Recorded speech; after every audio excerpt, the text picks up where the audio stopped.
नहीं है कि हमको हर स्टॉक का बॉटम पिक करना है। आईडीएफसी फर्स्ट बैंक की जहाँ तक बात है, आज सुबह जब वो 20% नीचे था तब हमने एक व्यू लिया था कि प्योरली अगर आप एज एन इन्वेस्टर सोच रहे हैं, प्योरली एज एन इन्वेस्टर सोच रहे हैं, तो अब मौका आ गया है। क्यों? आपको याद होगा इंडसइंड बैंक, इंडसइंड बैंक के टाइम भी हमने यही कहा था जी। एक होता है कि बैंक में सिस्टमिक रिस्क, गवर्नर साहब ने खुद कह दिया, गवर्नर साहब ने कि सिस्टमिक रिस्क नहीं है। एक होता है सिस्टमिक रिस्क, जैसा कि येस बैंक में था सिस्टमिक रिस्क, जो पहले एक बार ग्लोबल ट्रस्ट बैंक में हुआ था। आपको नहीं पता होगा कि वो बहुत पहले की बात है ना। तो ये या तो उस तरीके के इश्यूज हो तब समझ में आता है। ये एक अच्छा बैंक है, अच्छी मैनेजमेंट वाला बैंक है, एक बड़ा आउट परफॉर्मिंग बैंक है, एक अच्छे सीईओ वाला बैंक है। उसमें एक फ्रॉड हुआ है, मैं मानता हूँ, उससे एक क्वार्टर की अर्निंग्स पे हिट आया है। अब ये डिपेंड करता है कि ये मामला एक तो यहीं रुक जाए और दूसरा अर्निंग्स पे ज़्यादा इम्पैक्ट ना आए, और तीसरा उसके बाद सिस्टम्स को टफन किया जाए ताकि आगे ये चीज़ें ना हो। बस सिंपल है।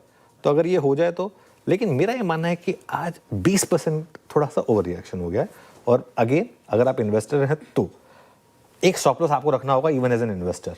अगर आप जैसे फॉर एग्जांपल एक कहते हैं कि एक लीप ऑफ फेथ ले रहे हैं एज एन इन्वेस्टर कि चलो ठीक है, आज 66 पर 67 पर 68 पर अगर आपने कोशिश की तो 60 रुपए के करीब का एक सिस्टम में स्टॉप रखें, क्योंकि इवेंचुअली मार्केट सुप्रीम है। लेकिन मेरा ये मानना है कि अगर आपका थोड़ा सा लंबा व्यू है, और थोड़ा सा लंबा व्यू इसमें ना 6 से 12 महीने का, अगर ऐसा है तो जो जिस दिन इंडसइंड बैंक गिरा था इतना, आपको याद होगा, उस दिन किसी की हिम्मत नहीं थी लेने की। हाँ। लेकिन बहुत स्मार्ट एचएनआई इन्वेस्टर्स ने हिम्मत करके लिया था। वो 606 रुपए का लो था उस दिन का, 600 का 900 तो हो गया।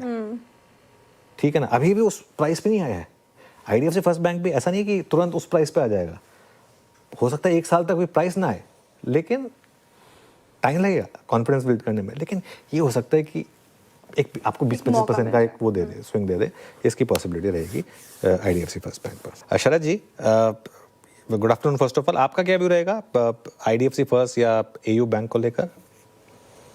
हाँ जी, गुड आफ्टरनून। मुझे लगता है आईडीएफसी फर्स्ट बैंक तो मैं भी कंकर करता हूँ, क्योंकि day time price to book पे लगभग अवेलेबल है। आज की क्रैक को ले लीजिए तो शायद 1.2 1.3 टाइम हो गया होगा। तो मुझे लगता है ये वैल्यूएशन पे बहुत ज्यादा रिस्क नहीं लगता। बट हाँ, आप सिस्टम्स पे या प्रोसेसेस पे जरूर क्वेश्चन मार्क रेज कर सकते हैं जिस टाइप का फ्रॉड है। तो हो सकता है उसमें से निकलने में उनको थोड़ा समय लगे, 1-2 क्वार्टर के नंबर्स मुझ पर अभी इफेक्ट हो जाए। बट बियॉन्ड दैट मुझे नहीं लगता कि बहुत ज्यादा आपको रिस्क है इन वैल्यूएशंस पे। एयू यूजुअली प्रीमियम वैल्यूएशंस पे ट्रेड करता आया है, अभी भी 4 सवा 4 टाइम प्राइस टू बुक पे ट्रेड कर रहा है। और मुझे लगता है ये थोड़ा वैल्यूएशन वाइज स्ट्रेच लगता है, 4-5 टाइम प्राइस टू बुक पे ज्यादातर जो पीएफएस ये छोटे बैंक्स हैं। तो मुझे वहां पे थोड़ा सा रिस्क लगता है, वो अभी भी मैं अवॉइड करूंगा। बट आईडीएफसी सर्टेनली 1.2 1.3 टाइम्स पे अच्छी बेट नजर आती है लॉन्ग टर्म के लिए।